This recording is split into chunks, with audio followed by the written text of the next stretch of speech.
Morning, Jack.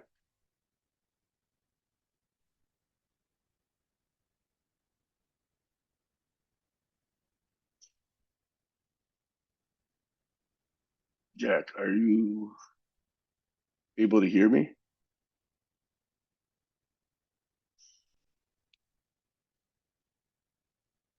Can you hear me?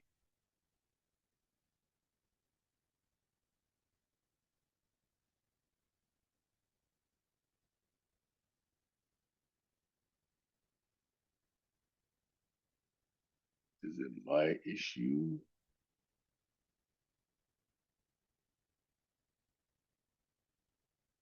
Jack, can you say something? I can't hear you.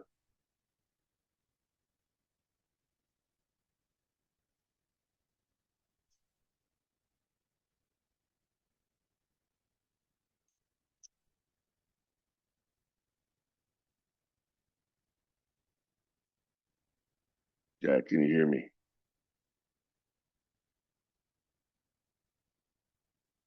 You cannot hear me? Because the transcript is understanding me, so it is transcribing what I'm saying.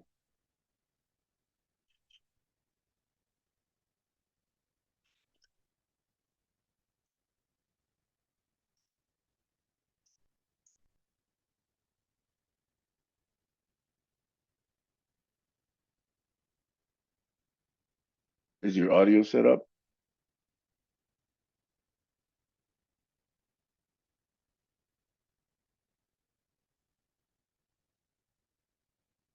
Testing, testing, testing, testing, testing, testing, testing, testing.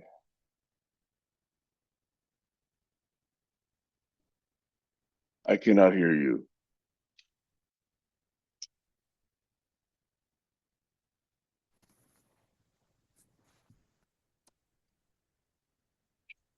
I find your default microphone has changed to me.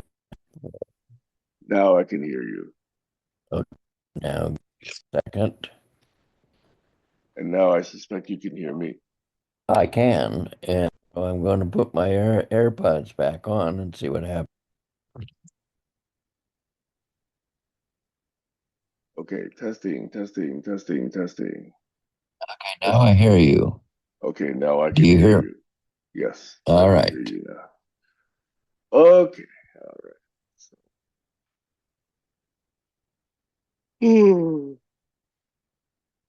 do you recall the topic that we left yesterday for today?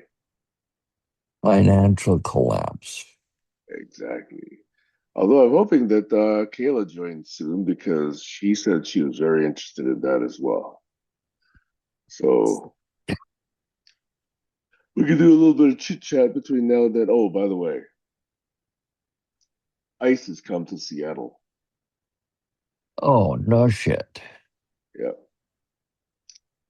So I don't know if I mentioned yesterday, but on Friday, one of our neighbors in the neighborhood group, social media group, posted that they saw an announcement that ICE was actually going to come to our little small town here, Oh, give me a break.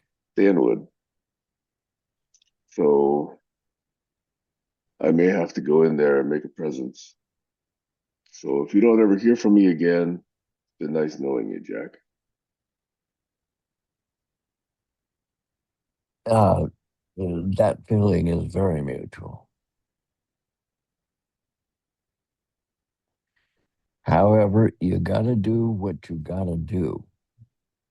Well, they're going to come for everybody on their list, and I know I'm on their list How do you, well, I'm not sure I know how you know that. because they're targeting everybody who is on social media criticizing Trump. That is a check. They do ask for your phone at the airport, and they do go through your social media. And I am not mute when it comes to Trump.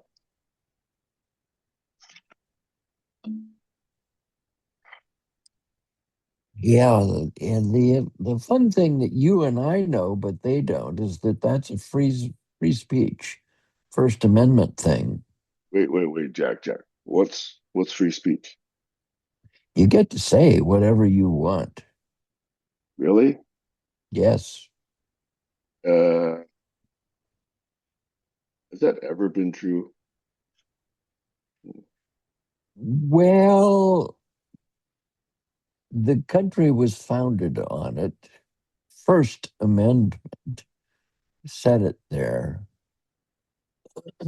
However,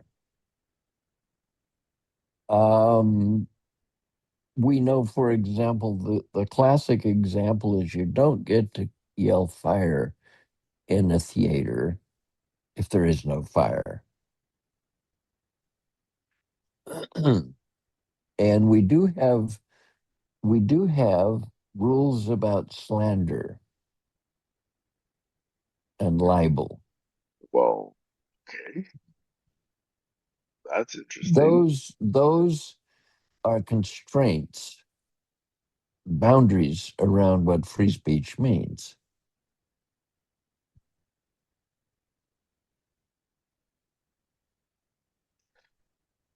Okay, so it seems like this series of tests skirts around the issue of whether what you say is true or dangerous.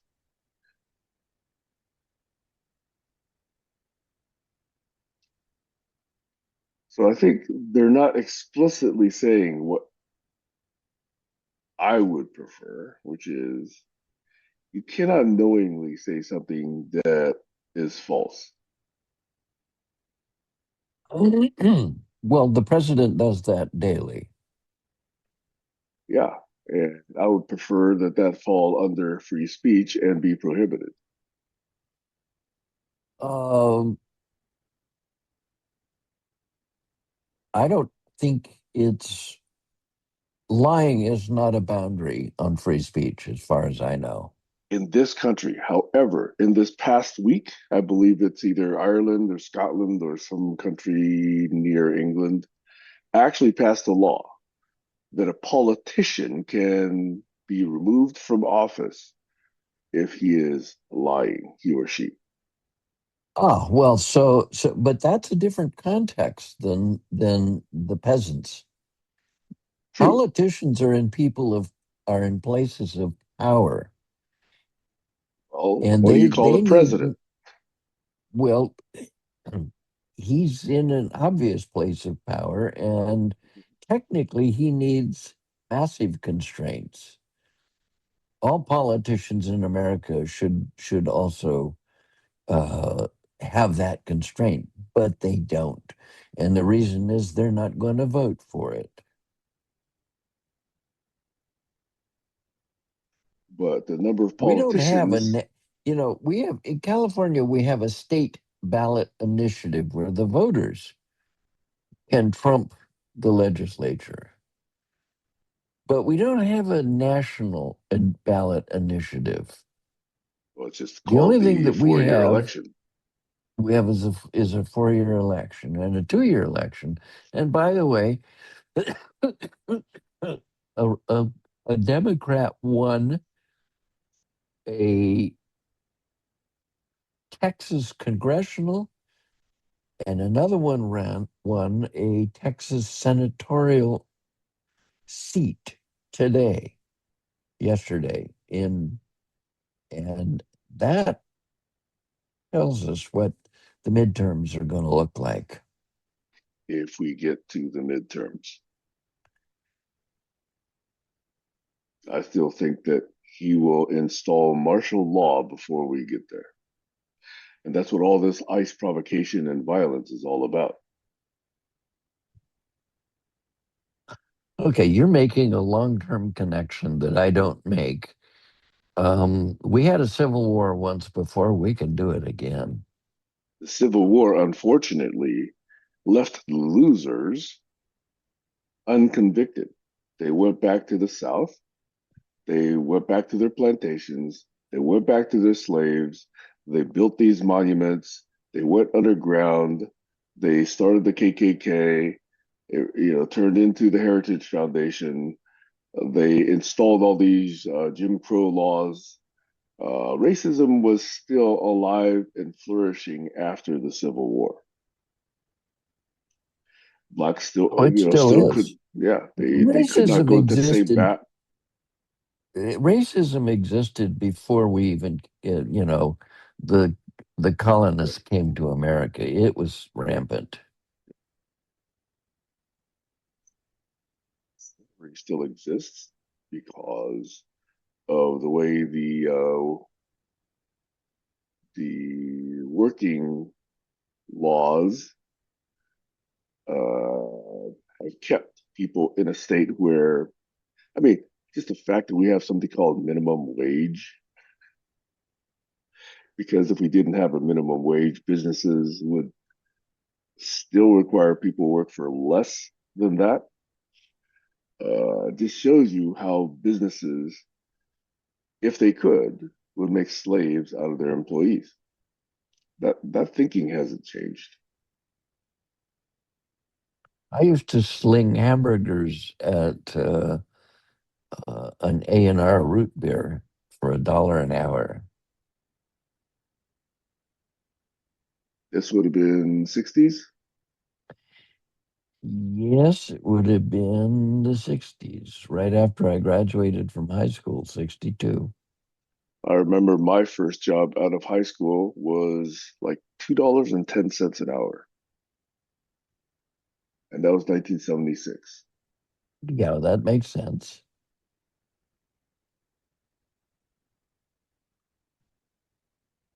And you know why that was slavery? I mean, it was organized kind of like a camp, kind of like a forestry internship. We chopped the trees, chopped down trees, built Yeah, you did. trail, You, all that stuff. you compared to slinging hamburgers, you did a lot of work. And it was either not in the fine print or I didn't read the fine print, but all the housing and food came out of that $2.10. So I netted like practically nothing out of that. Oh, yeah.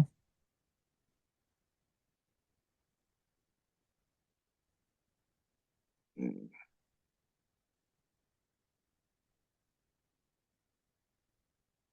My first job at IBM paid $650 a month.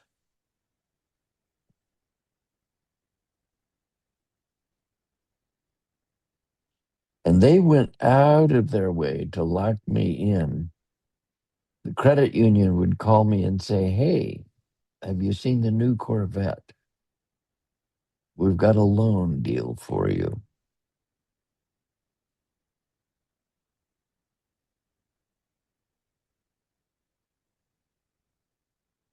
And I worked with guys who used the credit union's super terms to buy up uh, apartment complexes in Santa Monica. There was no way they could leave. They were so saddled with debt. Yeah. So when I went into them and I said, I've decided to quit, some of them cried. They said, "God damn, I wish I could."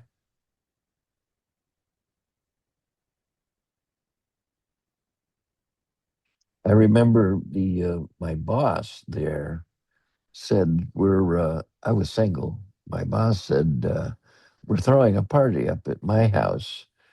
Um, come on up. There's going to be lots of girls, and if you need, you can use the corporate Cadillac." And I'm thinking, Jesus Christ.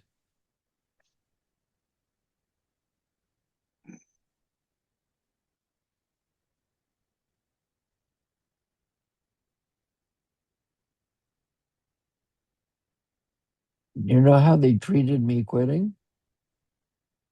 Wow. They marched a psychiatrist in, sat me down in an office, and he just was all over me about why on earth would I want to quit.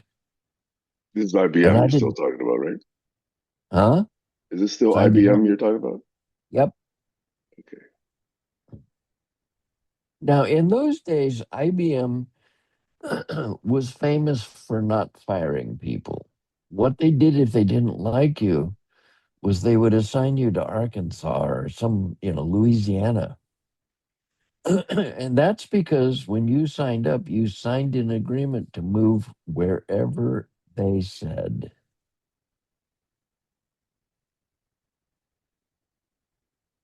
Today, of course, they lay people off right and left, just the way anybody else does. Yeah. Yeah. See, that's where we don't have a culture here where businesses recognize employees as people. They're plug and play parts. It's a factory model. Yep, yep, yep. Whereas I've heard many stories of people who've put in a lifetime of work in a Japanese company and they're too old to really do anything anymore, but they're still on the payroll and they're still treated as people.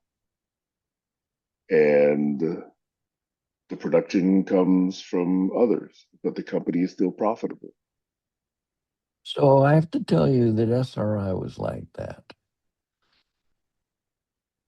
They uh, they had a guy in an office in a slightly different wing than I was in, who would come in and just stand behind his chair and stare at the screen. To me, it was clear he had Alzheimer's.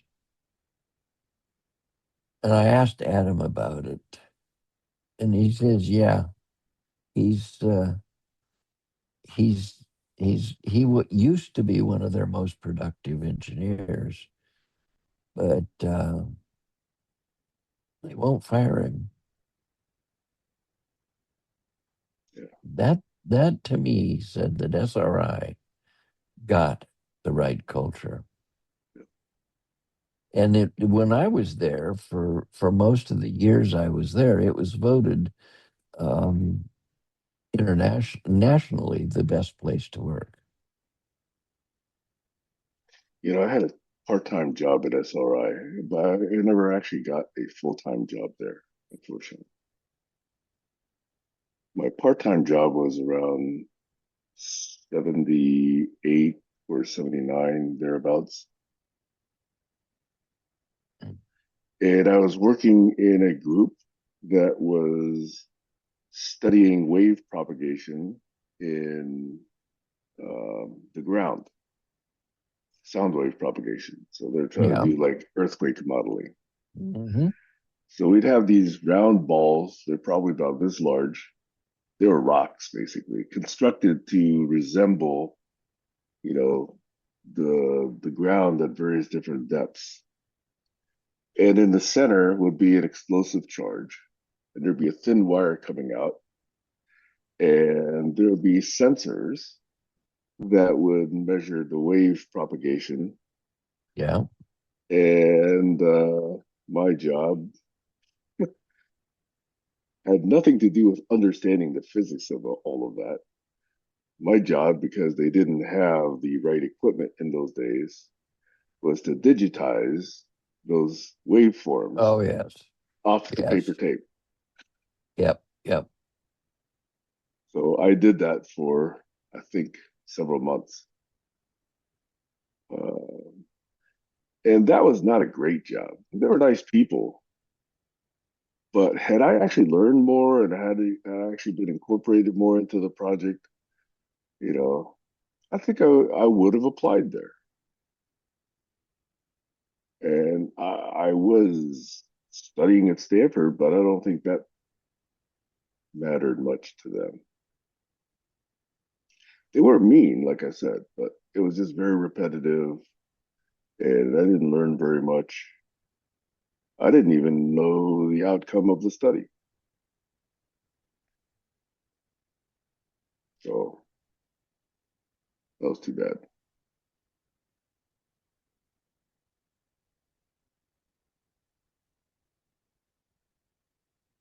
Fred Carlson once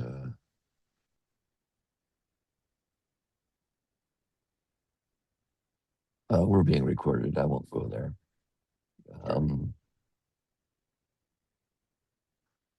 there, you know that what they did is they took over an old VA medical center, That was the and campus those in V, Menlo Park. yeah, and the VA medical center buildings are still there, which is amazing. And they're rickety old wooden buildings. And of course, the VA moved a couple blocks away to a much larger campus. Um,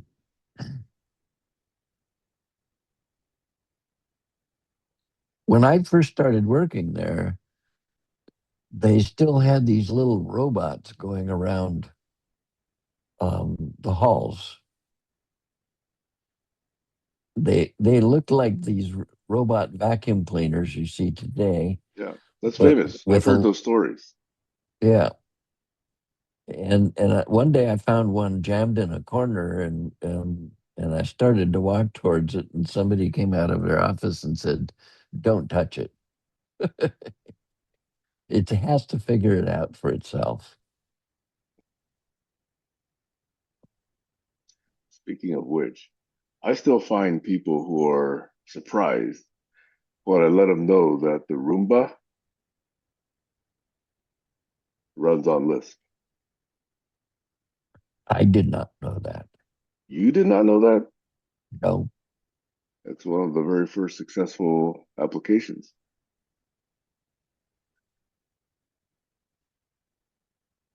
what it was amusing that we had an open house, and at the time I had a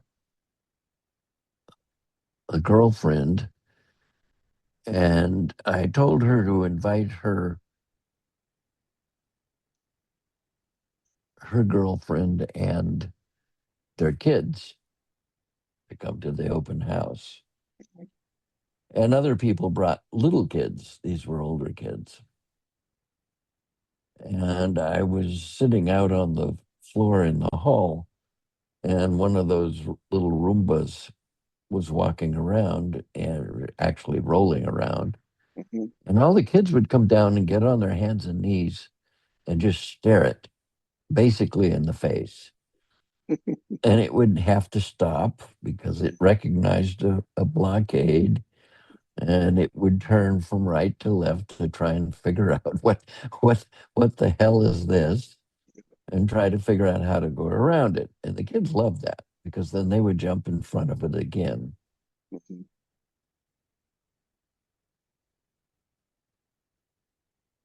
I don't know how common it is. Well, my speech is slurred today. I don't know why. I don't know how common it is, but I enjoy those videos of cats riding around on Roombas. Hey, Kayla. You're talking about cats riding around on Roombas? Yes. You've seen those videos? No. I've seen one of a Great Dane riding on one. What? I couldn't, yeah, it was a large dog on one, and I thought That's it can't physically possibly haul it. implausible. Yeah, Here's your reminder from Sam. Take medication. I have to take my medication. Kayla, do you remember the topic we left off yesterday that we said we would address today? I know we were talking about the NRA. I know we were talking about finances, right? Jack, you left with a thing about finances. Yeah. That our dollar is gonna go to shit really soon and we're gonna suffer. it's Oh, already gone. wait. But before we do that, we're doing some check-ins while we were waiting for you. So, want to do a check-in before we dive deep into this global collapse of the dollar? Oh, well, I mean, I didn't really do much yesterday. I ordered Little Caesars and then I ordered pho. And then I sat on my couch and watched hours of Bridgerton. Bridgerton. it like I don't know. It's the aesthetic of like beautiful dresses and girls going to parties and idiot men. There's something about that that I wanted. Wait, It's idiot women too. your Sorry. audio's breaking up for me at least. Oh no, Did Not there's it break bad up for not you, for Jack? me. reception. Not for No, you? no. Okay, I haven't been moving at Jack all. heard me loud and clear. All right, I'm the one out. I tried watching Bridgerton because people have recommended it. At least 2 or 3 times I've tried. I just couldn't stay awake through it. So that's not one that So what captivated is me, unfortunately. Bridgerton's shown? What channel or how do you see it?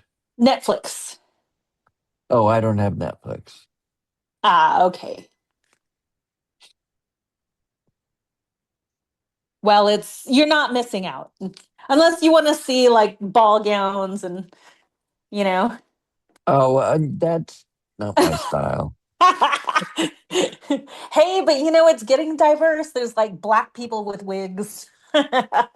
Yes, Well, that's what I don't understand. Is that realistic? Was that Hell uh, no, it's not realistic. That's the beauty of it. Nobody wants it to be real. Well, I mean, everybody's hoping for a life like that.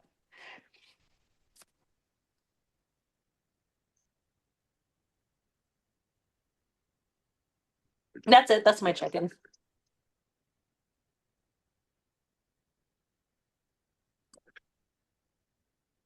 Jack, I apologize. I think I cut you off about this.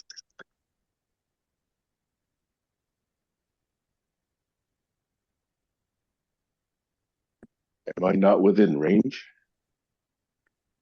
Are you downstairs again? Yeah. What are you doing downstairs? Are you cleaning? No, trying to get. See, I put my coffee maker downstairs, so it makes me take the stairs at least several times a day. Oh. I put Oh, I'm upstairs. My food is downstairs, so I put all my food in the downstairs refrigerator. I use the downstairs oven. I use the downstairs toaster. I use the downstairs microwave. I use the downstairs coffee maker. So that gets me to take the stairs at least 10 times a day. In addition to which, I try to walk about 2 or 3 miles with the pups, but I can only do that maybe 3 out of 5 days sometimes. But at least it gets me up and down the stairs, which I guess now is an inconvenience when I'm on Zoom. So apologize for that.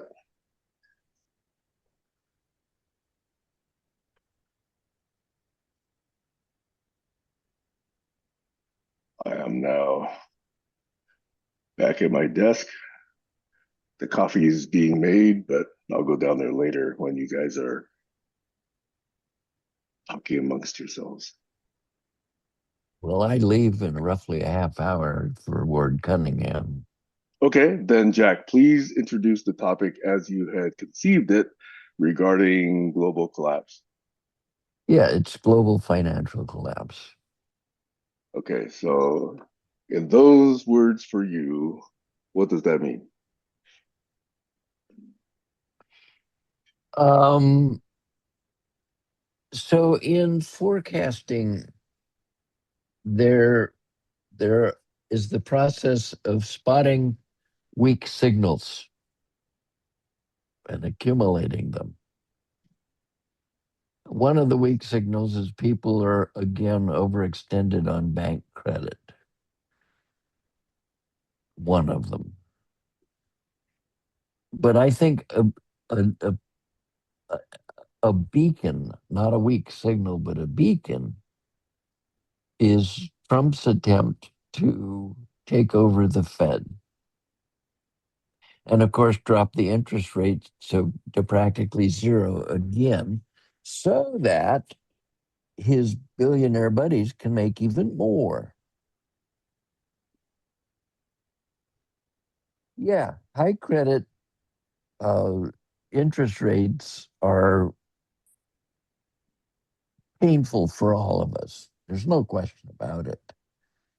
However, the thing called runaway inflation is even worse.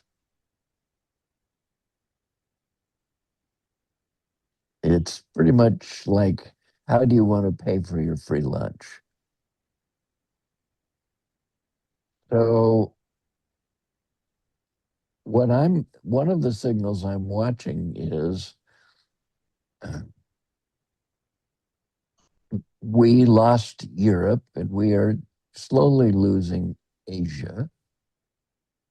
So we have no trading partners, which means where do our goods go? We're not buying them. So there's going to be layoffs. Amazon just laid off 16,000. And that's after something like 30,000 a couple of years ago. So where do those people go? What do they do for work? They go on welfare. And when they go on welfare, your taxes go up, or they're under pressure to go up. It's fundamentally a catastrophic feedback loop. And it may have happened without Trump, but Trump is certainly its champion, in my opinion. That's the story. Over. May I add one more piece to it? Let's say 30 to 35 years ago, I forget exactly when this started, but bean counters at companies that were seeking more profit decided to ship our jobs overseas. Oh, yes. And so there was a brain drain and also a production drain. We decided to not make things anymore. So we That's don't have the exactly right. capacity to make things. So if we can't make things, we have nothing to sell. If our supply chain has decided to exclude us. So what are we left with? We're left with agriculture. We still have pretty good, farms, although Big Farm is buying up all of that, including Bill Gates, by the way. What else do we have? We have service industries, but nobody can pay for service industries if they can't, get any income. That's right. How often are you and I, Jack, able to get, let's say, our nails done? Compared to 4 years ago, 5 years ago. I don't get my nails done. What are you You know the talking you know the about? point I make. Yeah. Look, my sister lives in a little town south of Sacramento. And I have to tell you that when I was living north of Sacramento, Apple built a Macintosh assembly factory in this little town. And they were revolutionary because they set up a just-in-time assembly line. Trucks would back up to the door with the parts just when they were needed. And You know where the yeah, I sorry. remember going down there and applying for a job. Didn't get one, but they were hiring. They moved that to China. And now the Apple facility is somebody else's plant. Yeah. You remember, I think, I would probably bet a few dollars on this, that was after they reacquired Steve Jobs, aka Next Computer, back into Apple. Because Next had pioneered all of that automation and just-in-time manufacturing. Remember in Fremont at the old GM facility Yes. factory, which is now a great shopping center? Yeah. Yes, Yes, which that's is what now a I know. great job. So it was after Jobs came back, because it was after Jobs came back that uh, the Macintosh got pushed. Now, the Macintosh was there before Jobs. And the thing about the Mac before Jobs, um,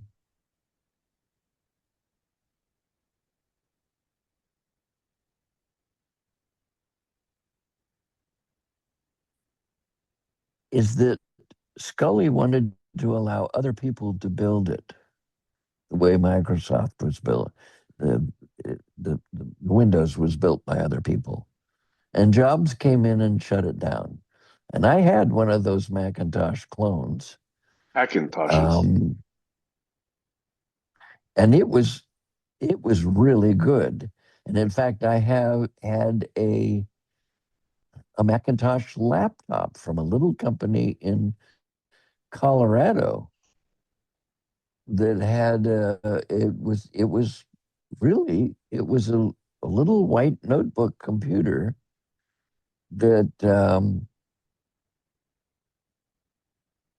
Jesus, that was long before Jobs came back. And so when Jobs came back, what he did is he bought that company out to get their laptop technology. What they were doing, the way they did it legally, was they were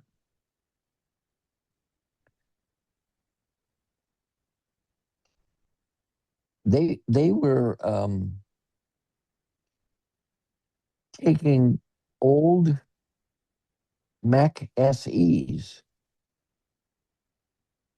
and just taking the ROMs out of I remember. and dropping them in their own box. That's legal.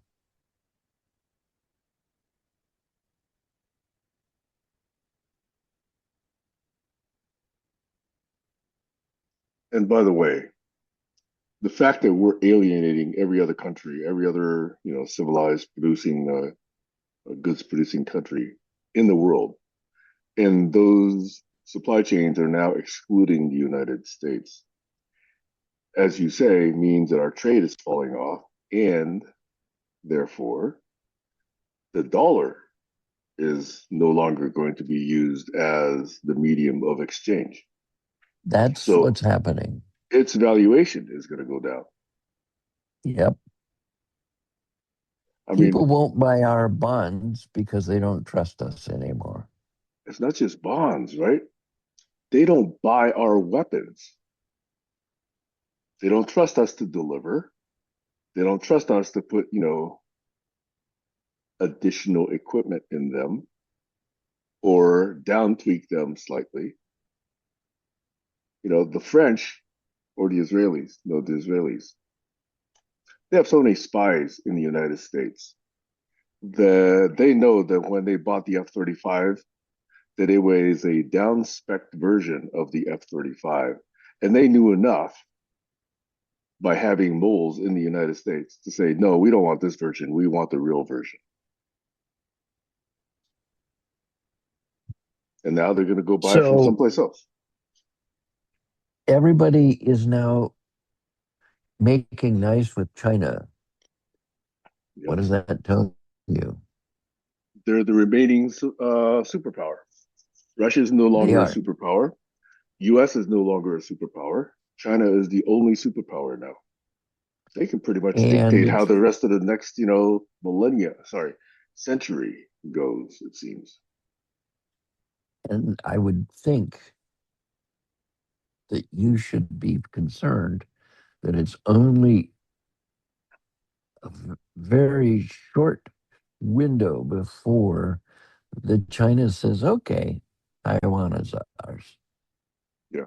And They they don't do care what we because did they know it's inevitable. exactly. And they do to Taiwan what we did to Venezuela.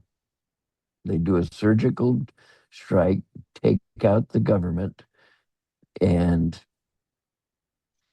storm the ground.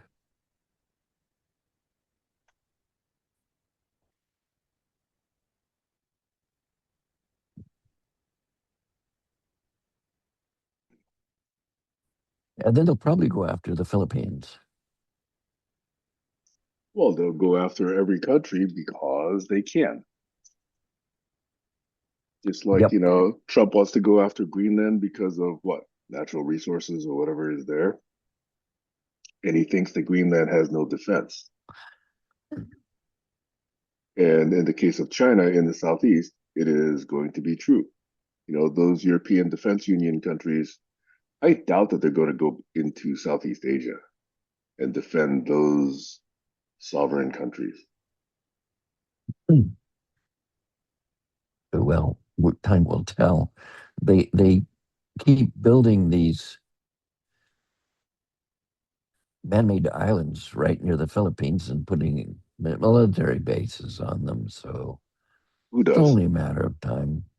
Now I mean, we China. we China's did building get them. invited back. China, yeah, and we did get invited back to install our military base in the Philippines, but that's just one little tiny base. Only one base? I thought we had more bases.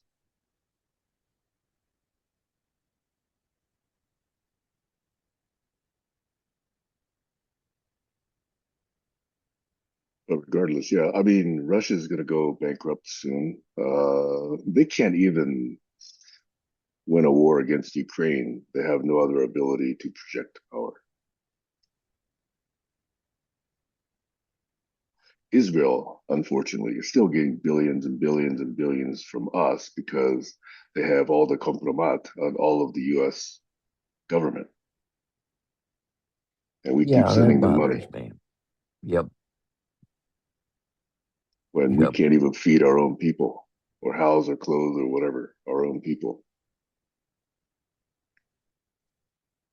And all these billions go to Israel so that they can commit genocide.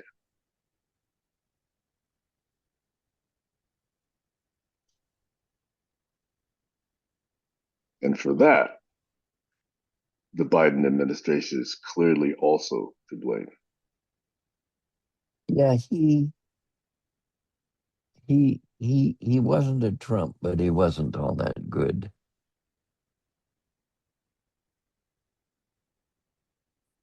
And Hillary certainly would not have done anything against it either. No, I She I was more a corporate, politician than even Biden was.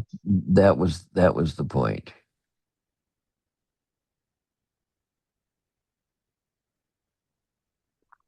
Hillary, for me, tipped her hand when Bill, in his first term, sent her out across the nation to canvass what the nation wanted for a healthcare system. And she came back and said, okay, here's what the Americans want. It was a single payer plan that would throw doctors who did fee for service in jail. That was a leg too far, a bridge too far. Single payer service is not out of the question, but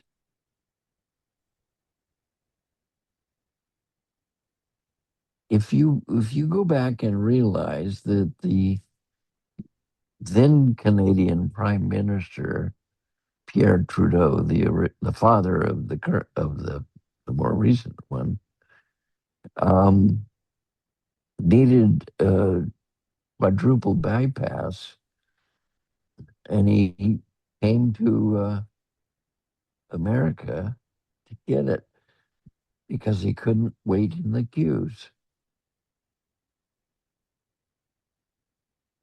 And another interesting story that was in the New York Times years ago was a Canadian was down in Texas, and he thought he had heart pains, so he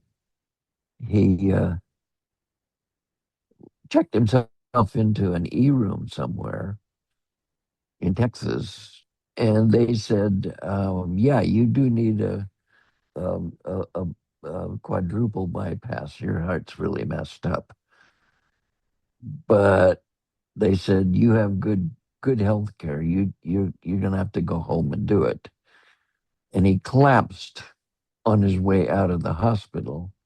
So they did the bypass and sent a bill to Canada, and Canada said, we're not paying.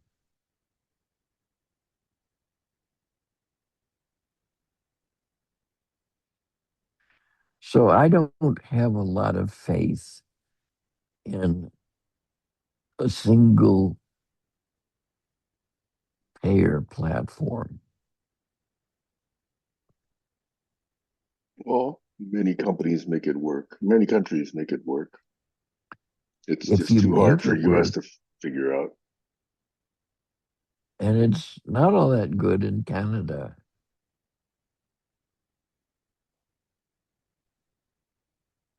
You know, I'm my also amused. I'm also amused at the fact that pills that cost $50, $60 each here in America are like $10 in Canada. How did that happen? Bernie's always given us that data. Yeah. So, Kayla, you were curious about looming financial collapse. We haven't given her much to cheer about. I don't think there isn't anything to cheer about. It's not Yeah, good. it's worrisome, especially in my position as a fundraiser. But then again, I am trying to kind of redo the whole thing with fundraising. I really want to make more connections as opposed to have it be more transactional. I just think that a lot of the words in fundraising are very like basic vanilla, makes me want to throw up because I've seen it too much type of words. And Yep. it Yep. still echoes the whole idea of capitalism. So, Yep. um, but in order to create a certain narrative, we really have to be sold on, the idea of really coming together as a community and collaborating. And, although that is a fantastic route, I know people will be skeptical because the world money makes the world go round. And so, anyways, those are just some of the things that I've been kind of thinking of. And it also brings me to the point. I actually applied to be the development director for Habitat for Humanity, and I think that's an example of a sustainable organization. If the Yeah. dollar were to collapse, then we would at least have a bunch of fundraisers, or not fundraisers, sorry, a bunch of volunteers to be able to assist. Plus, the executive director of that organization in Ventura wants to build a farm, which I think is goes kind of hand in hand. When you're talking about housing people, you want to talk about helping them, of course, with food, right? Helping everybody as opposed to just like one aspect of it. So anyway, I hope I get that job because it Oh, would be I do too. really amazing to be a part of that mission and see it through potential tough times coming soon. Well, I wish you well on that. That that's really important. Yeah, yeah. I've had really good experiences with Habitat, and I do feel the power of volunteering is going to be a lot more valuable if we do experience like a huge financial collapse. You may remember that Jimmy Carter went out and pounded some nails for them. Yeah. No, Rocky. No, I'm not going to open the door.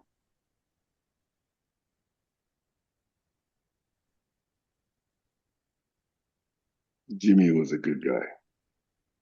He was a decent, good guy, yes.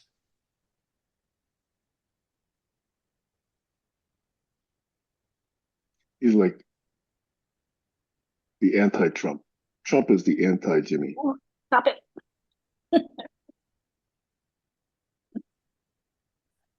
So, forgive me if I've never looked into this, but I heard that the Black Panthers actually had their own society. They started kind of building their own, community where it was sustainable. And it reminds me of like Hawaii, where before the United States took it over, they actually were very sustainable. They took care of one another. They understood, the importance of stewarding the land, to be able to provide. They didn't waste. There's just a lot of other things that they did. But is that true with the Black Panthers? Because, as much as I understand that it might be kind of a dream, like a long past dream to go back to, having these smaller communities taking care of each other, I don't know how that would look on a scalable level. Well, Um, the ISIS did that in the Middle East on a very large scale. oh, okay. They ISIS, went eh? out and yeah, they went out Okay. and directed traffic and ran supermarkets and shepherded farmers. They were trying to become a governing agent, not just a bunch of armed, Terrorists. gun-toting terrorists. Well, I just asked AI, by the way, Kayla, can you see text? No, I can't. I'm multitasking. I'm sorry. Okay, let me just read a brief excerpt. It first mentions Marvel, so I ignored that part. But at the last paragraph, it says the Black Panther Party promoted sustainability via community survival programs. In the 60s and 70s, they ran free breakfasts for 20,000 kids daily, health clinics, sanitation efforts, emphasizing self sufficiency and food sovereignty. These mutual aid initiatives addressed urban poverty and health while pushing for land banking and ecology of the poor, linking Black liberation to environmental justice. Modern movements in urban farming echo this legacy for resilient communities. See, so we can do something like that. We don't have to rely on money. I mean, I may be like pissing in the wind here, but it's just That You know, pissing in the wind only works for guys. You knew that. well, we can squat during heavy wind activity, Yeah. and we'll be pissing in the wind. But you know what I'm talking about. It's I don't know. I always feel very insecure when I talk about that because people are like, ah, tribalism, going back to that. It's just like a weird conquering mindset, right? Like, oh, we can't go backwards. It's not going backwards to go backwards. It's going backwards to learn from it. It's going well, backwards to say, hey, that worked. Let's do it. Let's do it yeah, better. part of why I'm actually very, very heavy-hearted these days is because when I first came up here and I had the opportunity to get the 5 acres across the street, that's where I was going with my head. I wanted to get vegetables planted. I wanted to put in solar. I have a well there. I wanted to get less dependent should shit happen. But so much shit has Well, you haven't happened sold it. that that's true. But so much shit has happened that I had to at least create a possible route elsewhere, which I hope still remains possible because it's not just dependent on me, it's dependent on the rest of our infrastructure. But yeah, there was a future I was envisioning where I could grow vegetables. I could maybe put up a few small ADUs or tiny houses and create a little hate to use the word compound, but it would look like that. It might actually be kibbutz-like, although I hate using a Jewish term for it today. Israeli term for it, sorry.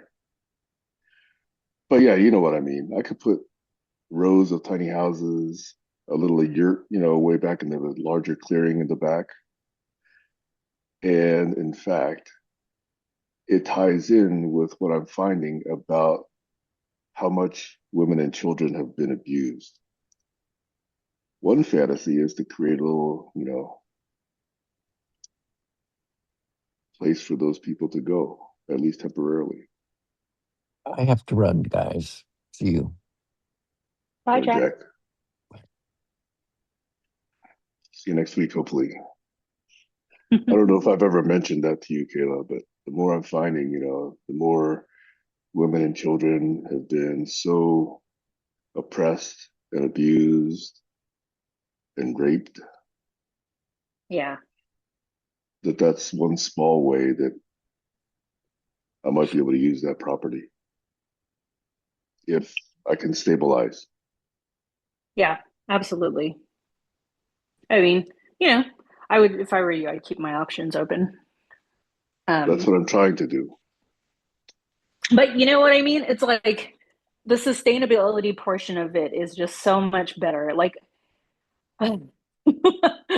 okay, first of all, I think it's fantastic to have some wisdom acquired from people who've been here on Earth a lot longer than we have, for traditions to been here Exactly. be on Yeah. Earth as longer than we have. If the United States is only what 200 something years old, we've got a lot to learn. From other civilizations that have been here longer and that have the history. So I have no idea why nobody takes that into consideration. And I think our asses are so deep into capitalism that people are just don't know how to change. If we take out all of the bullshit, all of the Botox that I even pay for, that women spend, we don't have to, like, come on. Like, there's just so much bullshit that we live on that it doesn't really matter. And we're getting more and more fucked up because our values don't align with, sustaining us as a human race. And therefore we're destroying the planet. But you know exactly the road that I'm going towards. Yep. Um, that's the whole thing. When I think of the dollar collapsing, I'm just like, oh God. We could treat it like, oh, it's another moment in history, or we could learn from it and change. And so, what was really interesting is somebody reached out. I wrote something on LinkedIn, and again, I hate LinkedIn. It's so embarrassing. It's like a bunch of people with their AI scrubbed faces, like writing how wonderful they are. And I think that's great. People need an outlet to poop. And if you want to, make money for yourself, great. But somebody had finally commented on my post. And I understand that I am not relatable to everybody. Nobody really is. But even more so, I feel very alienated from my, like, the way I think. I find people like you and Jack and other, people who like to think deeply, to surround myself with. But one person finally said something to my post. And I feel like that's a very nice, slow way of introducing ideas of getting back to the root of connecting as opposed to transactions. Mm-hmm. And I think that's like a really good way to consider that as a sustainability measure if Mm-hmm. you're worried that the dollar is going to collapse. So,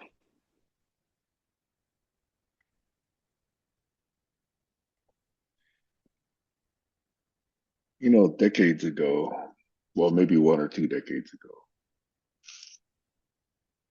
I was thinking this network number that Jack often brings up and others, forget exactly what the name of it is, but it says, really, you only know 150 people well in society. Now, this is, I think, still not reflecting how much the internet has changed us.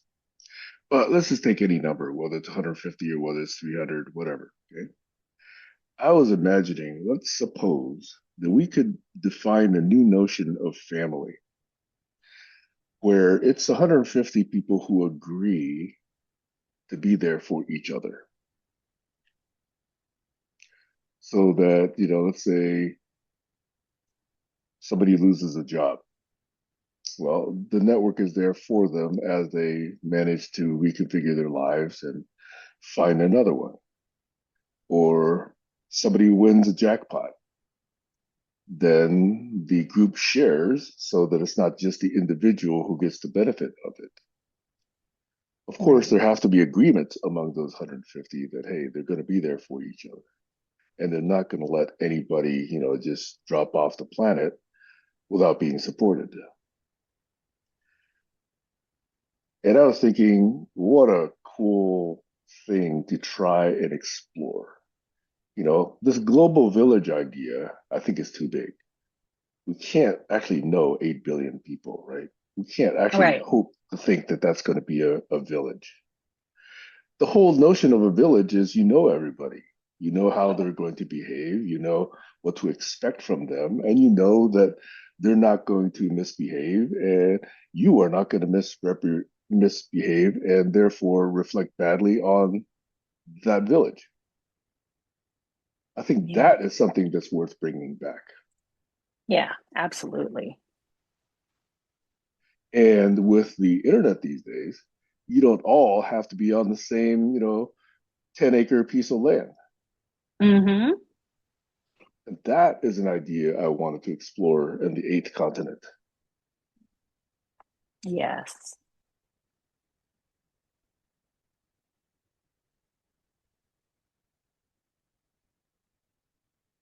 Because so many people now, and I think that, man, there's this woman, I think I sent you one or two of her small little brief reels. I think that's what Facebook calls them now.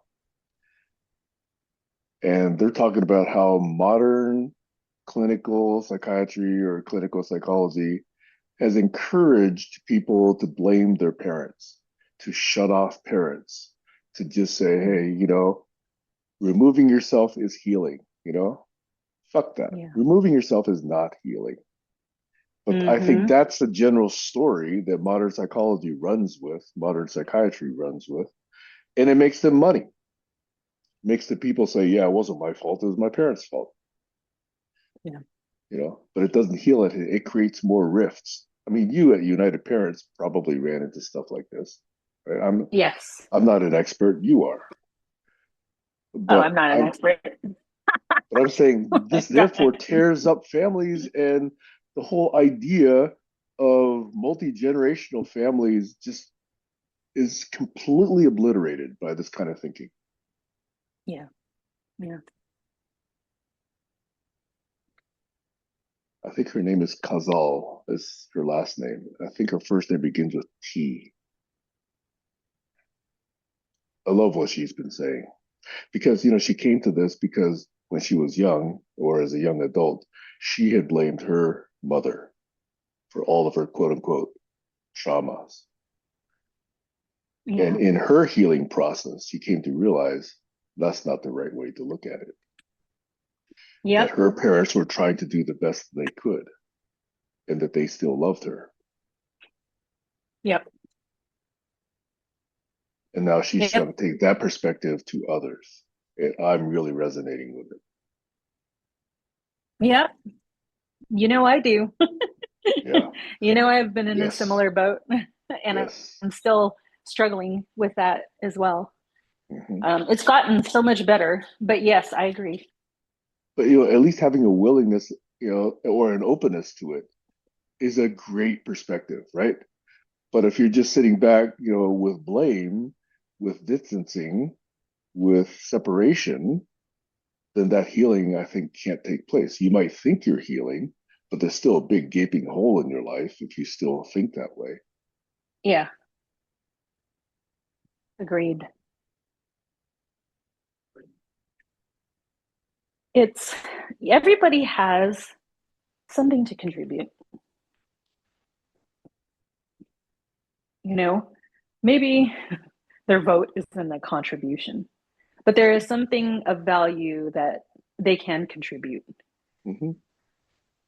I think and that's why I love the Polynesian culture and other cultures like it, is that there's value with their elders just as much as Yes. their value with their youth. Yes. And I just love that whole notion that your generation takes care of one another. Yes. I Man, mean, sorry. just the fact that my dad died with people who loved him. Yes. Not too many people have that opportunity, and how sad is that? Yes.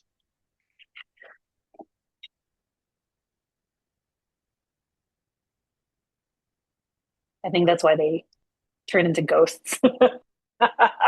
Because their poor spirit is wandering.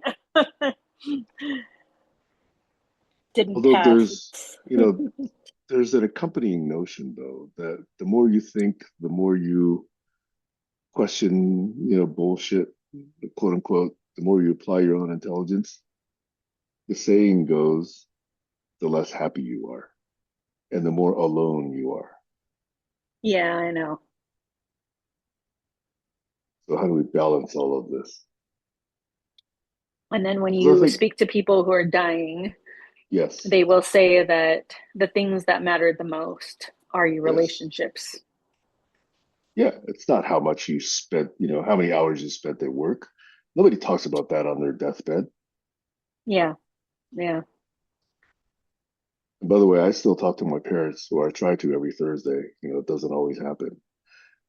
But like even this past Thursday, I was trying to, give them an update on my status and check on their health and that sort of thing. But my dad says very little. Usually it's my mom to speak. But the only thing my dad ever said is, "You spend money before you have it." And that was a response to him saying, for me, I was saying, well, if I can get my house rented, if I get this one prepared to get this one rented, then I have enough money, therefore, to be able to spend a week here, a week there, a month here, a month there. And his immediate feedback was, you always spend money before you have it. Sounds like We my didn't dad. even. So you know what? I just have to say, hey, that's just my dad. I let it go. Yeah. Actually, I didn't let it go. I just said, no. I said I haven't spent the money yet. That was just, what I was planning. So I didn't actually stay quiet this time.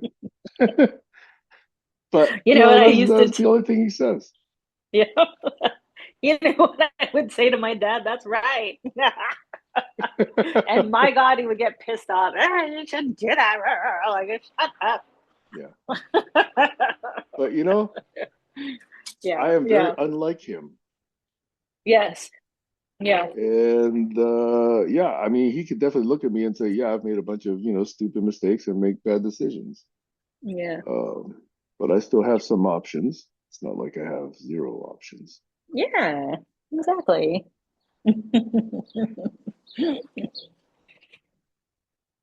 Yeah, I know. With my mom, yeah, when I check in with her, it's not as often as, a quote unquote good daughter would do, right? But the my whole thing is like the how much love and empathy I can give to her when I do check in with her. Yeah, and you still do, right? How Yeah, many people yeah. actually do that on a regular basis? I do. Actually, I realize I do that That's more what I than my mean. sister. You do. I have to see my sister visits her more than I do, but I do check on her. Oh, she's the better sister then. I'm just kidding. Yeah, exactly. She is the better sister. She actually has more empathy for my mom and more consideration. Whereas I'm like, nah, she's cool. Like she can figure it out. But that's both of our strengths working Mhm, with each other. That's the mhm. dynamic of our thing. And And that's the cool yes, thing about families and hopefully yes, villages is that, people can leverage their, where they're good. yeah. I think too, when you kind of make it like have a smaller, more tight knit community, Yes. if you do have the maturity, that's a key thing because I have lived in small communities. If you have the maturity to be a lot more accepting, you can actually grow a lot faster, psychologically. Hopefully, I Oh don't know, my it's a big God. Oh deal. my God. Yeah. Imagine all the uncles and aunties that you could be interacting with, you know? Yeah, And then all the little kids you could be passing that on to. yeah, And but just how much more dynamic that could be. that's a healthy, Yes. um, you know, um, that's a healthy society right there. That's like a Yeah. mature society. Yeah. So, so did I tell you that Max wants to move to Hawaii because he feels unsafe here? Uh, And he kind of is catching on to the fact that I'm a little hesitant on that. And there's two yeah. reasons why I'm hesitant. The first and foremost reason is, I'd be leaving Damien. Yeah. I'd be leaving my siblings and my mom, and I Hmm. don't have any relatives in Hawaii. Hmm. And also it's the difficulty with the dog. So there's a lot in terms of like the family dynamics. I don't want to leave my family. Even Yeah. though Hawaii is only a 4 hour plane ride away, it's still a 4 hour plane ride away. Whereas here in California, if something happens, I can, at the most, like my cousin Rose is 2 hours away from me. I can drive over there Hmm. in 2 hours without Hmm. hesitation. I don't have to look at flights. Yeah. But so that's the first thing. The second thing is the mentality. Like as you know, I've lived in Hawaii before and it was very Yes. difficult for me. It was one of my hardest lessons. I was there when I was very young. I was 19. I mean, I'm blessed to be here now and sane, or at least sort of sane, and um not too scarred by that whole experience. But I have to say that when people talk to me about aloha and stuff, I have to be very careful with them because I want that feeling of love. I don't want that to take that away from the actual culture, but I do want to be realistic that, you know, if you are not a mature society, then you will not exude that feeling of aloha that a lot of people expect. That's not to say that everybody is that way, but uh, that's the only thing that's like one of the two things that I'm very hesitant living there is that mentality.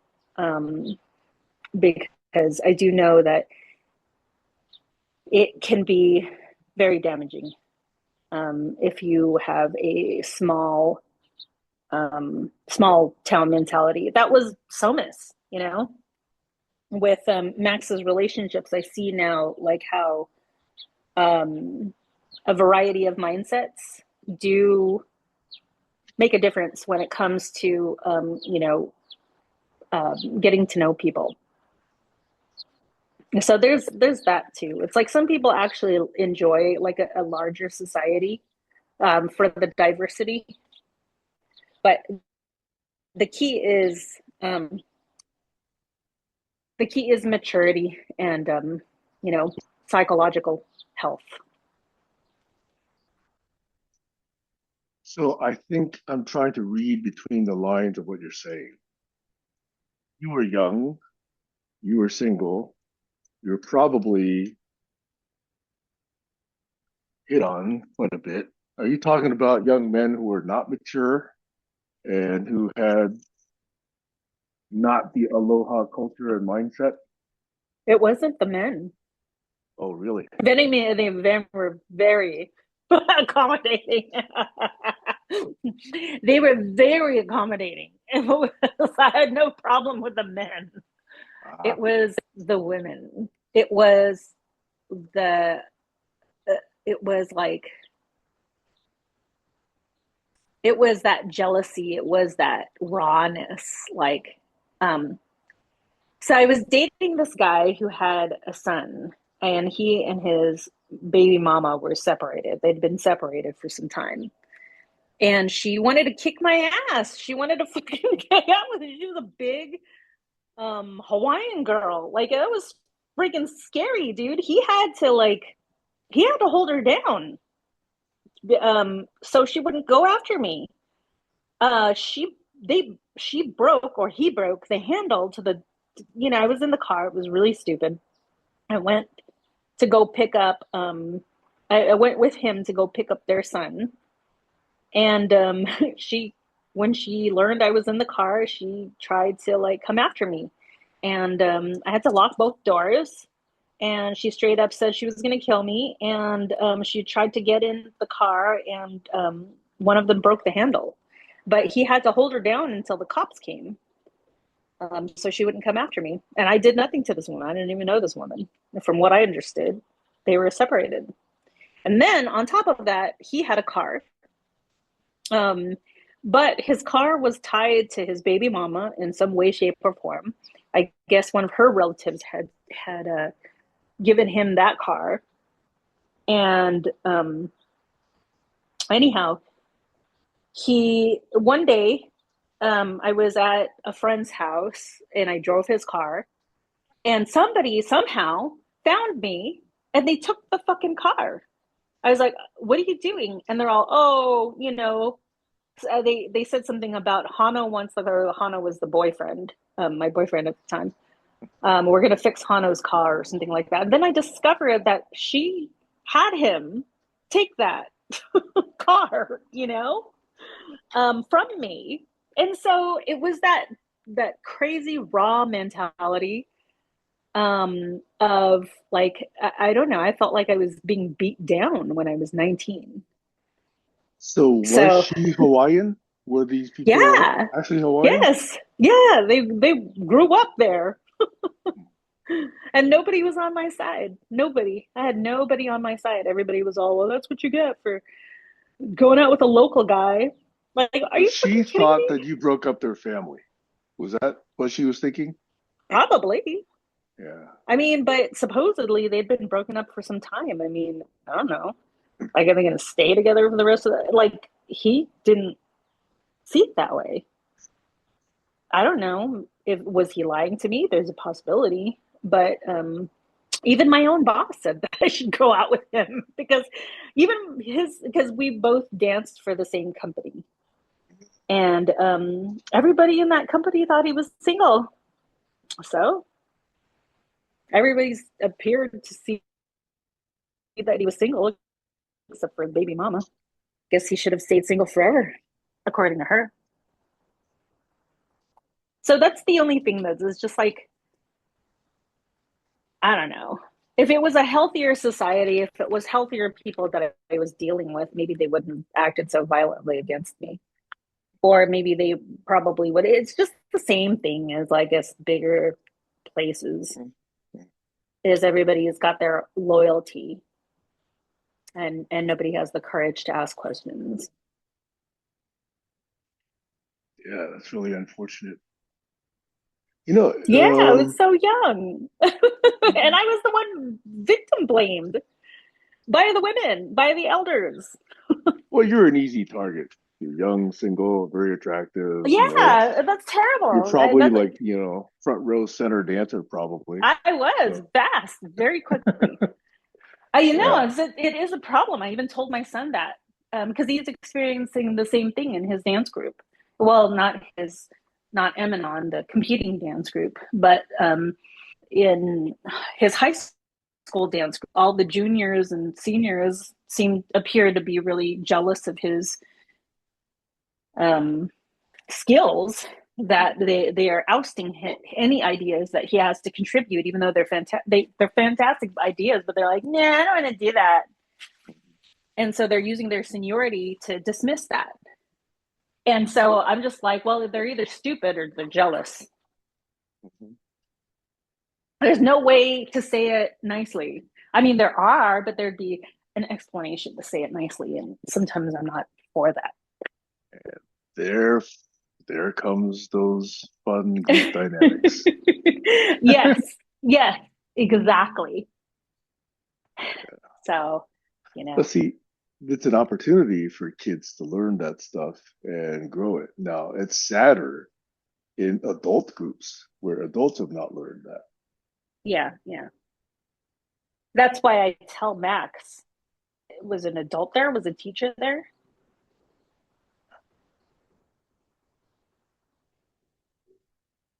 So I have yet to intervene. I hope I don't have to intervene, but the questions would be, what is the purpose here? Are you like gonna, are you trying to make the team better? Or are you trying to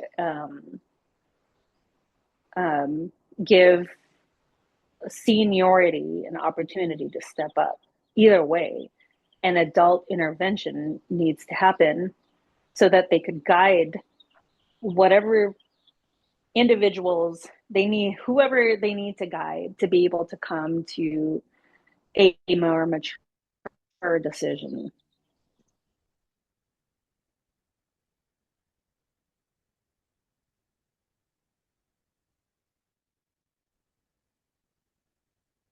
See, those are fascinating group dynamics that I wish I would have had an opportunity to learn when I was young. My parents kept me out of all that stuff because I had to study. I had to practice my violin. So I wasn't into team sports. Not that I didn't like it. I didn't have exposure to it, except for orchestra. When I hit orchestra, that was where I learned group dynamics bigly. Mm. And that was hugely valuable. Yeah, yeah. And I saw from the other side also. I used to direct a children's orchestra from like 1980 to about 1990 approximately. And man, those parents. My kid's better than that kid. My kid should be sitting before that kid. You know, Ah. the kids didn't reflect that at all. It was always the parents. And they I try to think be that way. so smooth, you know? They'd sidle up to you, just making idle chit chat and then just say, hey, well, he did really well in his audition, didn't he? I privately think that, but I never say anything to any of like his coaches. Like, and so the only Man, thing I do is I talk shit to the coach. You want me to tell you what I remember? I was like pissed off, um, and I sent you a message talk about to rip on men. which one? The man mocking. Oh, Hey, I yes, don't do it too that one. much. That one. I remember that Okay, one. I'll tell you the story. I don't know if it'd be valuable for people, but it's a fun story, I guess, the way you think of it, the way you look at it. So, when it comes to practices, oftentimes with my son's competing group, there are a lot of changes because the owner of the dance group does not have his own gym or his own dance studio. He rents from a place called the PAL, the Police Activity Leagues.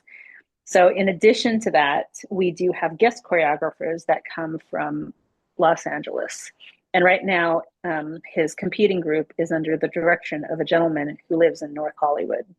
So, that is an hour away from Ventura. That's without traffic. Now, with traffic, it can get anywhere between an hour and a half to 2 hours. But if he's lucky, he gets here within an hour. So this gentleman also has his own adult dance group in North Hollywood. And from what I understand, it's difficult for him to get to Oxnard, where the Police Activities League is at. So they do their practices Monday, Wednesday, and Friday, but the coach from North Hollywood said, can I switch it to Tuesdays and Thursdays? Now, Max's coach has a history of being, number one, the very last minute, number two, non-communicative. Like, he doesn't communicate all the time, and he doesn't communicate in preparation of. For him to do that, we're like, yay! It's kind of like when babies take their fucking step. You're just like, oh my God, right? And so that's how I feel like, oh, yay! You want to be encouraging, right? So I know I'm sorry that I'm anyways, so anyhow, he finally had made that little baby step of communication, and a couple of the moms, he did that on group chat. So a couple of the moms were like, "Oh, can you tell me, ahead of time if this is really going to happen, if it's going to be permanent from, it's going to be switched from Mondays to Wednesdays to Tuesdays and Thursdays because Tuesdays and Thursdays are my busy days." Another mom had said that too in the group chat, and then one mom texted me in the group chat and said like, "Oh my God, those are my busy days. I can't believe that they can bring." So I've got my mom friends that like complain. We all talk shit together offline. Mm-hmm. So I'm just happy that it's not coming for me. It's not coming for my friends because we're the more vocal ones. But this one dude writes, "Oh yeah, can you tell me ahead of time because of my busy schedule?" He's all, "Ha ha ha, just kidding. I don't need to know." And I was like, what the fuck? So I was just like, who the fuck are you? And so I ended up writing this text. I'm like, some of us actually do not have the flexibility, to change on a whim. So I appreciate the jest. I said, but if you can tell us as soon as possible if this transition is going to be made, because we don't have the flexibility that other people have, that would be great. Mm-hmm. And so it just, to me, was just like, are you kidding me? Again, it had to be a man. And did you get pushback for writing that? Hell no, because I would have totally shat on every single person who pushed. The only thing is this one mom's all, "I can do Tuesdays and Thursdays." I'm like, great timing, bitch. You sound like a pick me girl, but I don't say anything. But yeah, nobody said anything to me. And hopefully they all know. Otherwise, I'm going to say something back.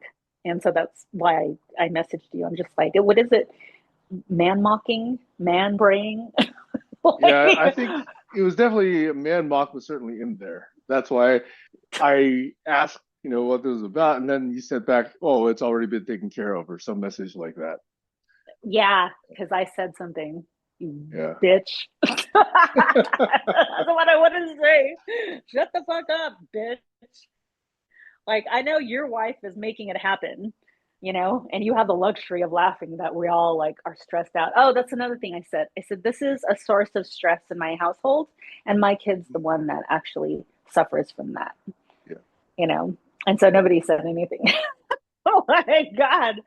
Some people just shut up. Like, keep that to yourself, dude. I'm happy that you can go through life without like having to worry about your schedule. But for most of us, it's, you know, it's not reality. We have our schedules in advance. Mm-hmm. So anyway. I think the issue that you're highlighting and that I'm somewhat sensitive to a little bit, not perfectly, but it's this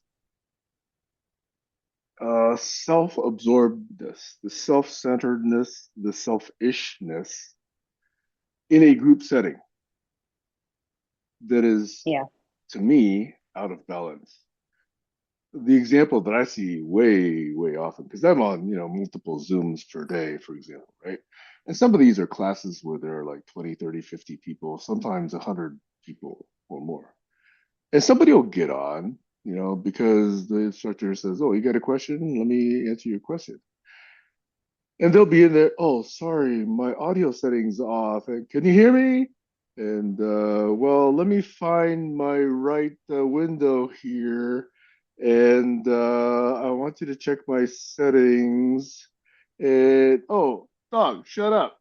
Or man, So they Yeah. just go on and on and on and on about stuff that evidently shows zero appreciation for the fact that 50 or 100 other people are sitting there and they have no perspective of how she's wasting their time, or he or she is Yeah. wasting their Yeah. time.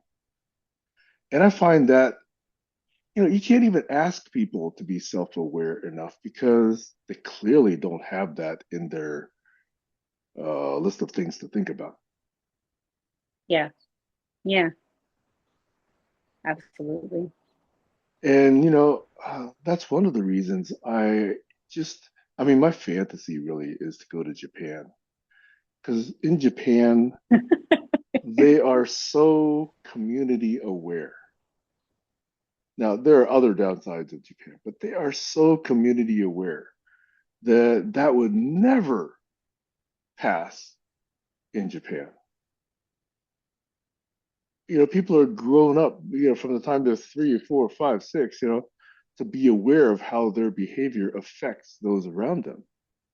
Right. The extent that, they pick up trash on the streets, they clean up the sidewalks in front of their stores, the children clean up their own classrooms. There's no janitors in the schools, and it takes a different culture. And people from the US, even as willing as they are, can't really learn that culture. Yeah.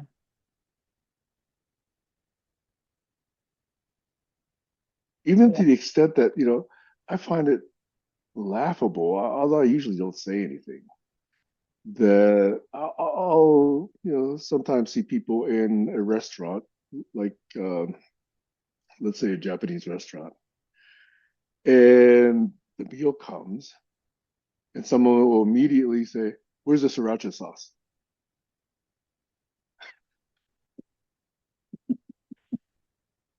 And that is really, really a sign of ultimate disrespect to the chef in a Japanese restaurant. Yeah. And in the US, I guess it's tolerated. And Yeah.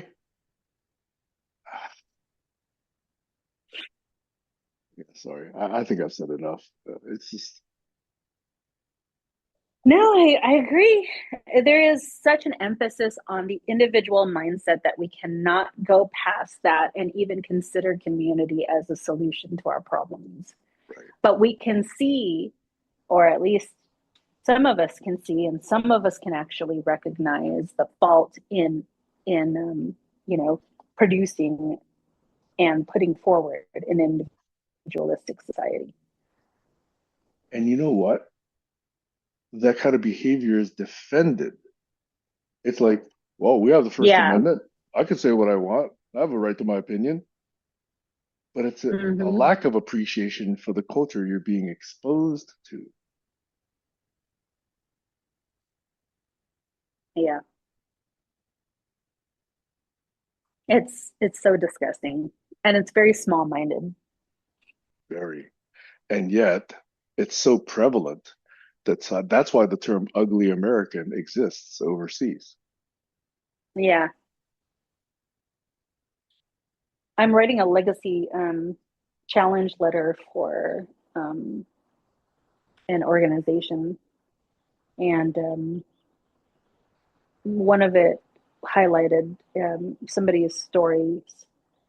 I guess this gentleman had gone, his first experience studying abroad or being abroad was in, I think, Australia or Austria, either one or the other. And their perception on Americans back then were not good either. The first thing they asked him was, "So, do you own a gun?" Yeah, And he learned not to say that he was from the United States. Everybody assumed he was from Canada. And he mhm, learned not to say that until some time had passed and these people got to know him a little bit better. And they were just like, "Oh, I would not imagine that you are an American." And that is like the perception of Americans. And it's very embarrassing, that's right. you know? It's like the people who are abroad and who do want to learn are getting, you know, the blame Hmm. when they're the ones who are trying to, you know, there are the ones who are not being quote unquote ugly Americans. Yeah. I don't know if it's common or not, but occasionally, there's like 2 or 3 times in the last few years, I've driven to Canada to pick something up or to go see a friend. I went to go see Tammy, for example, at her wedding. Oh yeah. And one of the questions, in fact, the first question the Canadian Border Patrol officer asked me was, "Do you carry a gun?" Is that the first question they ask everybody? You know? Yeah. Yeah. Maybe it's the first thing they ask everybody who's American. Yeah, yeah, Oh my God.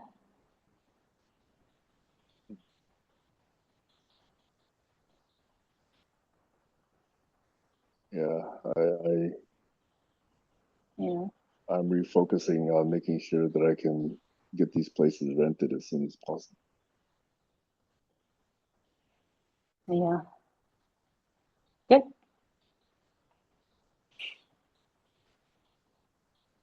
Something I was doing yesterday made me come across the doc that you had sent me in Google Docs about these properties and about the possible scenario that you and I had worked up a year or two ago. Yeah. You know, hopefully, if you get a good job, after this rental comes to expire, you could still consider it.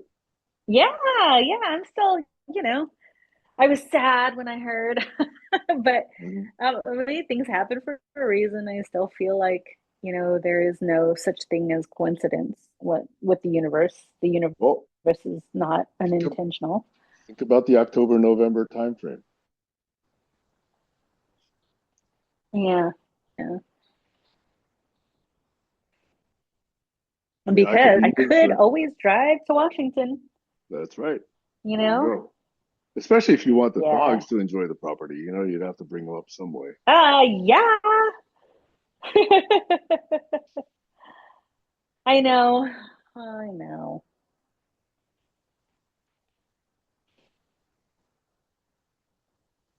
Reminds me.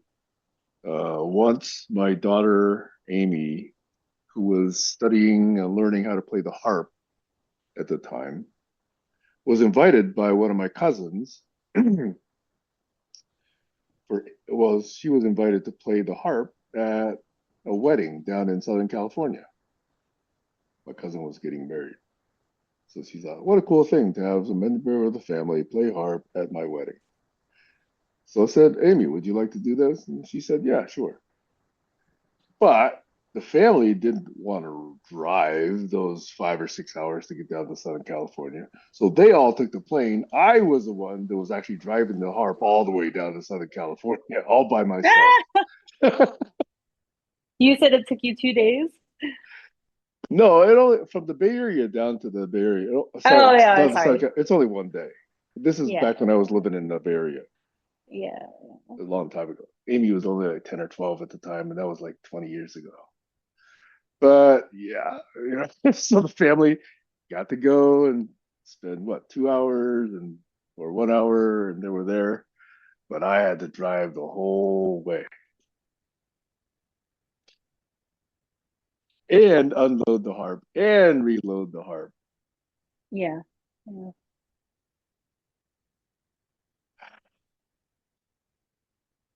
You know, it would be fun if, um, I don't know. Yeah, I don't know. I was just thinking.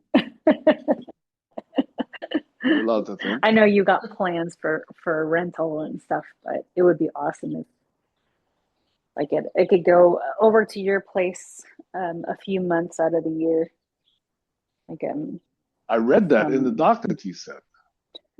June one through to three August, and months. then yeah, Well, if I can get myself into a better shape, then maybe I don't have to rely on these rentals as much. But at least the rentals are keeping me alive so far for now. I know. Yeah, yeah, yeah. Is everything amicable too With the renter, with the is that what you your mean? downstairs renter? Uh, let's do that in a separate conversation.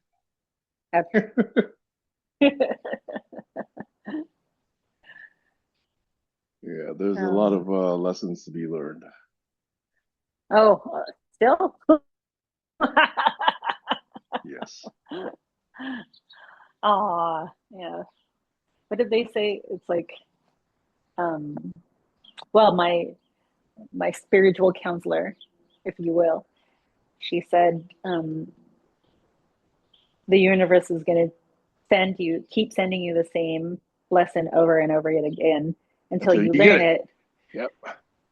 Yep. But even when you get it, they're going to do it again a few more times until you know that you've gotten it. Yeah. I think that from me, that came from Pema Chodron. Do you know that name? No, I do not. She's a female Buddhist monk who expressed it very concisely, and I got it when, well, I didn't get it. I'm still learning, but at least I understand the message.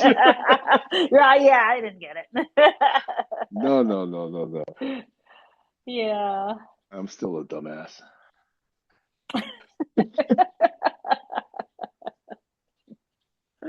See, that's one thing that talking to intelligent people and getting yourself exposed to different spaces and different types of people make you aware that, there's stupid people everywhere.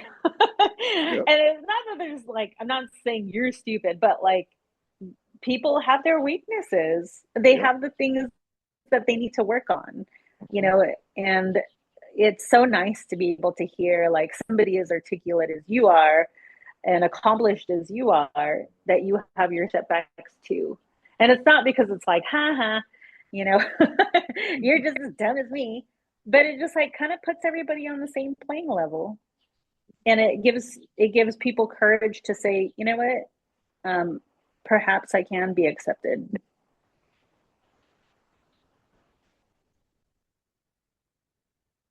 Yeah. I mean, I don't want to be, if I didn't acknowledge that, I'd still be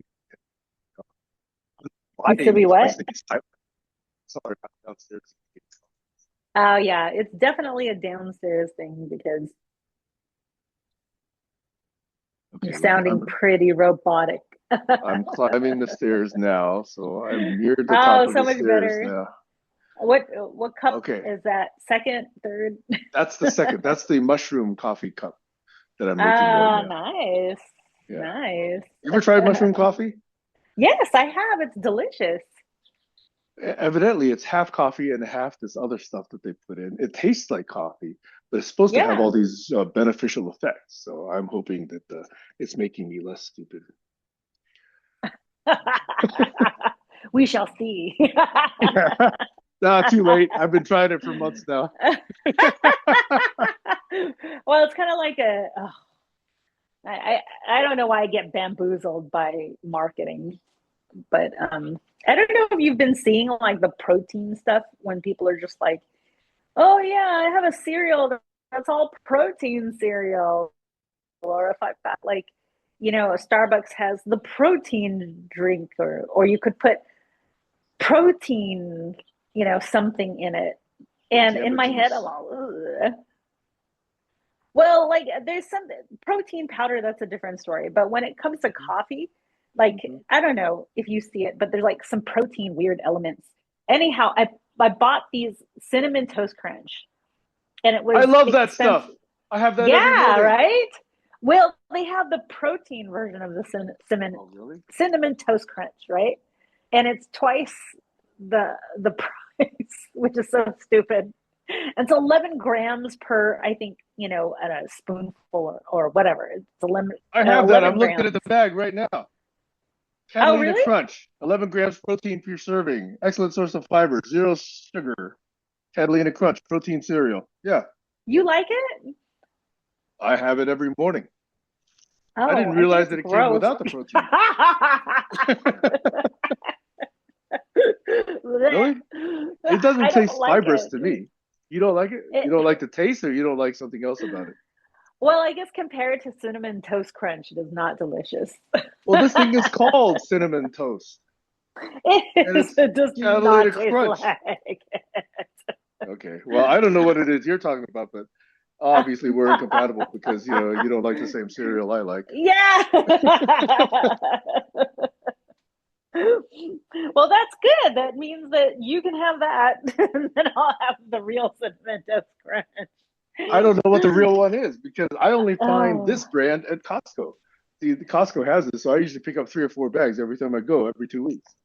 well, if you went to like Ralph's, then yeah, it'll be. Well, how much You'll is see the it? cinnamon toast crunch, Probably got a lot higher price as well.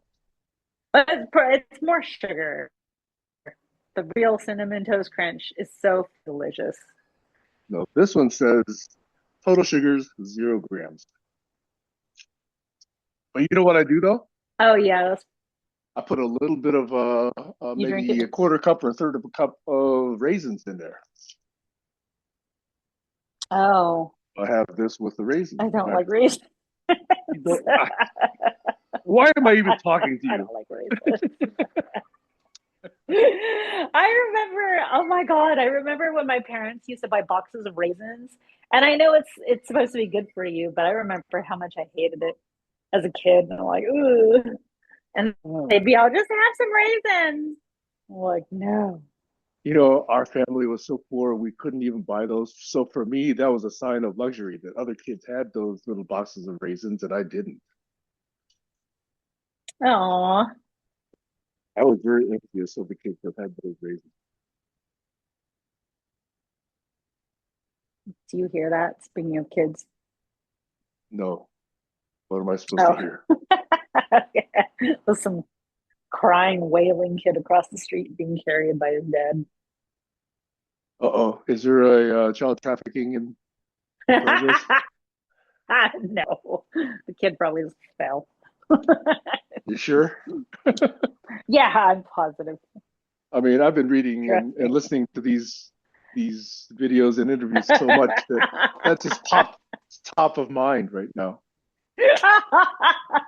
You know what's funny too?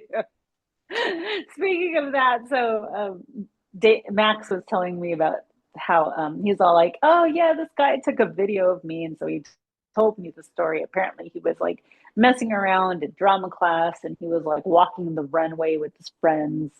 They had some downtime, and I guess some weird guy videoed him. It was the second time he was being videoed by this guy, and so Max is all like, "Oh, if it's online, I would get so mad. I'm going to tell the teacher." And I said, "Well, if he videos you again, tell the teacher."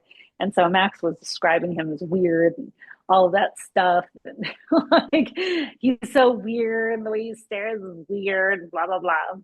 And so the first thing that popped in my mind, I'm like, oh, hope he isn't a school shooter. So, my poor kid was like obsessed throughout like, the whole day. He was telling his friends, "My mom freaked me out."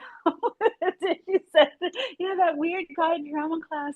I hope he isn't a school shooter." And now I don't want to go to school. So I'm like, damn, I got to stop watching these documentaries of those weird kids turning into school shooters. So, anyhow, I Sad know. that that Probably even wasn't has to funny. be See explained.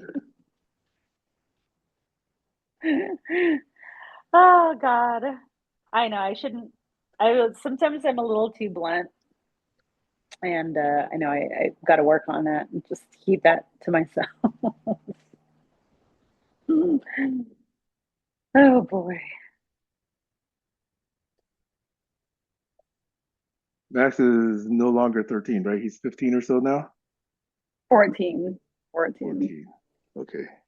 Yeah, I know. Is that crazy? I do worry about that stuff. I just didn't realize I probably transferred my worry over to my kid.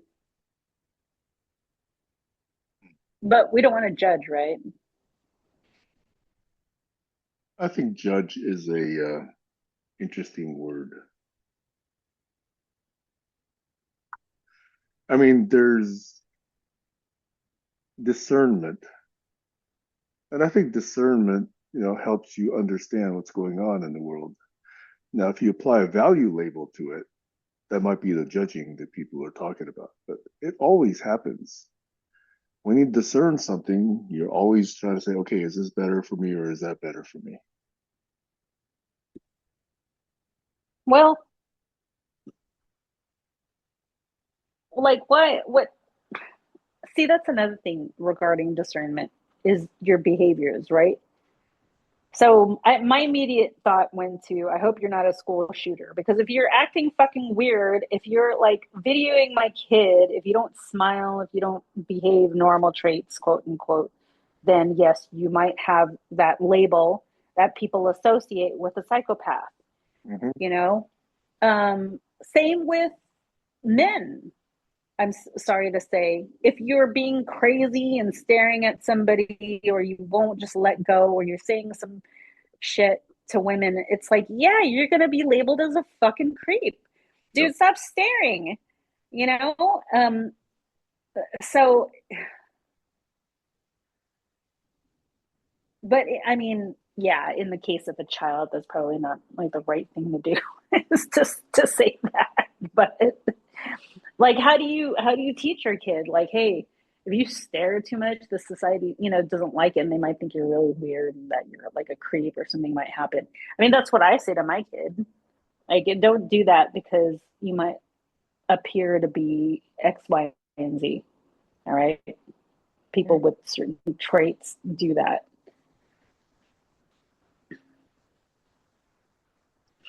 You Anyway, that's know, a whole. that's another topic that could merit a longer conversation because I have some Mm-hmm. initial thoughts that come into my mind, but then there's more extended thoughts. So this thought we could talk about, I don't know, what the hell? Let's just call it the staring topic.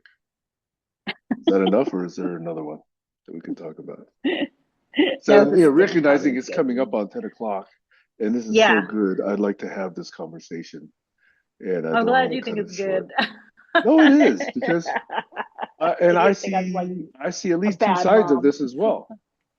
Yeah, exactly.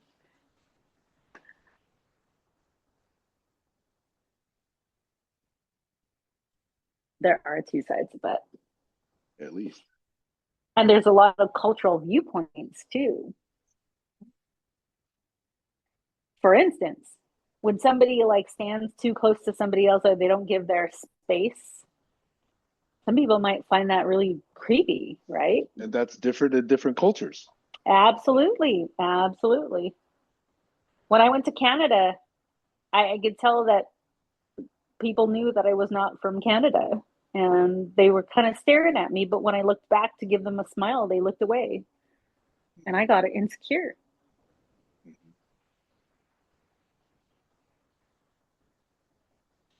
Well, there's a very American habit of smiling at strangers, and a lot of cultures find that very fake. Uncomfortable.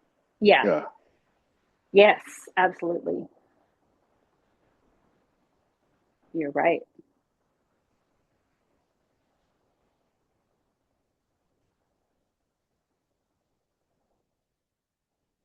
There's so many nuances, right?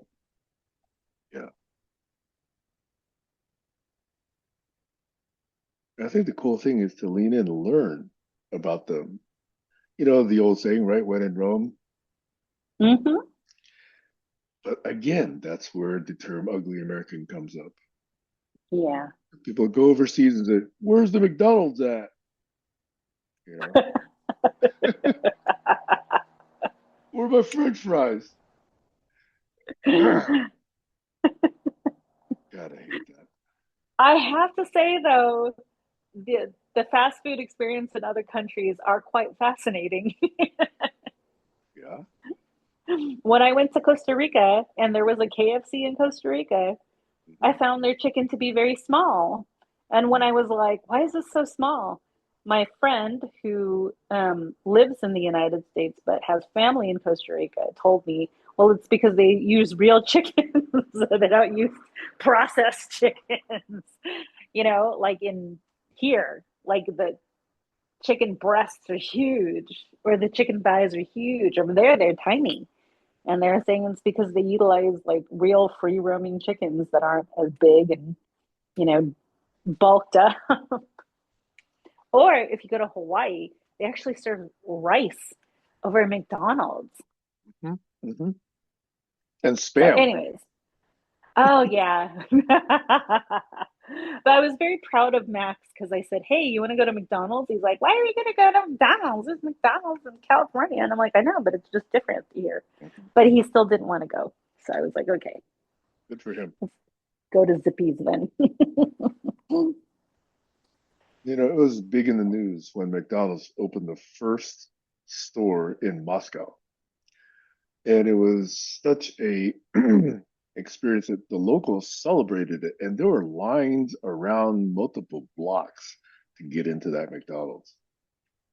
Oh And the person yeah, that reported on it said that is amazing because the hamburger here tastes the same as the hamburger in the United States. It was all about the consistency of expectation for McDonald's. oh yeah, in Tahiti, McDonald's is a happening spot.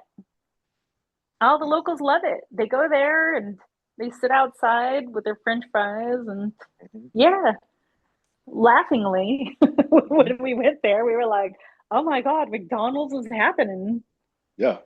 And according to this article I read, it's like McDonald's was not treated like a, lowbrow kind of experience. It was actually a privilege to be able to go to this particular McDonald's in Moscow when it first opened.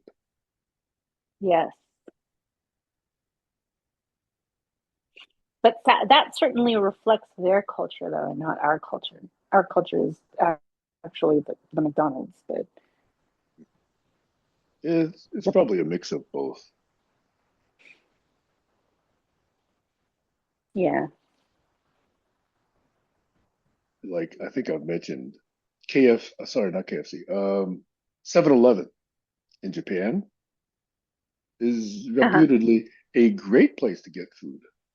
They make Yes, it fresh. absolutely. They take it off, when it expires, and they put new stuff on. So it's not considered bad practice to go to 7-Eleven and get dinner or lunch. Absolutely. I mean, Mhm. when Max and I went to Hawaii, we were stopping at 7-Eleven to get our meals.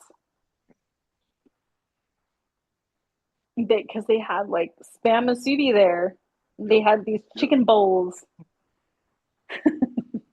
Nice healthy hunks of spam too on the spam musubi. Yeah. Different types of, Yep. different flavors too. Mhm. Yeah. Did I tell you we're going back there for spring break again? You did say so. You said like 2 days there would be like a week at the wherever it was. The Grand Californian. Oh no, it was a Yeah, week there would be 2 days at the Grand Californian Hotel. that's right. That's right. That's right. I got it backwards. Sorry. Yeah, I know. I totally get it. But yeah, yeah, I'm giving Max and I a budget of $1,000 for food and for like whatever touristy thing we want to do, which is going to be more than enough. So hopefully that'll be enough for like um, souvenirs too. And is But Damien if gonna say, "How come I'm not going?" no, unfortunately, he's got his um, his spring break is a week later. And then he has a girlfriend, and of course, his girlfriend wants to go somewhere with us too. Water the spider, I please. would love, I would love to like bring his girlfriend and him too, but unfortunately, that's the days don't align. So hopefully, we'll be able to go somewhere in the summertime. But if I get a new job, then that would have to be pushed to go somewhere in Mhm. like for Christmas or Thanksgiving. Yes, can I ask a personal question about that? Yeah. If Mac, if Damien's girlfriend were to come with you guys, how would you guys have arranged the hotel and sleeping arrangements? Oh, they're gonna have to sleep. Well, they can sleep next to each other, just in the same room, and I'll just straight up to tell them, "Don't be gross, be having sex," because I'm right here, nasty. I don't want to hear it. Just curious. Yeah, yeah. Plus, I think her parents are traditional. They're very traditional Mexican. I think they would have my head if they learned certain things. So I might And have to respect their wishes. Damien would prefer that you keep your head. Yeah, yeah. I mean, I know Okay. he'd probably be all like, "Yeah, they're not going to see us," but I don't know.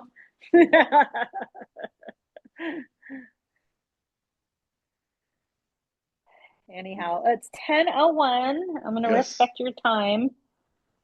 Well, let's pick up on that staring topic hopefully next time. Sounds good. All right. Okie Have dokie. a great rest of weekend, Kayla. Talk to you Same later. with you. Okay. Okay, bye. Bye-bye.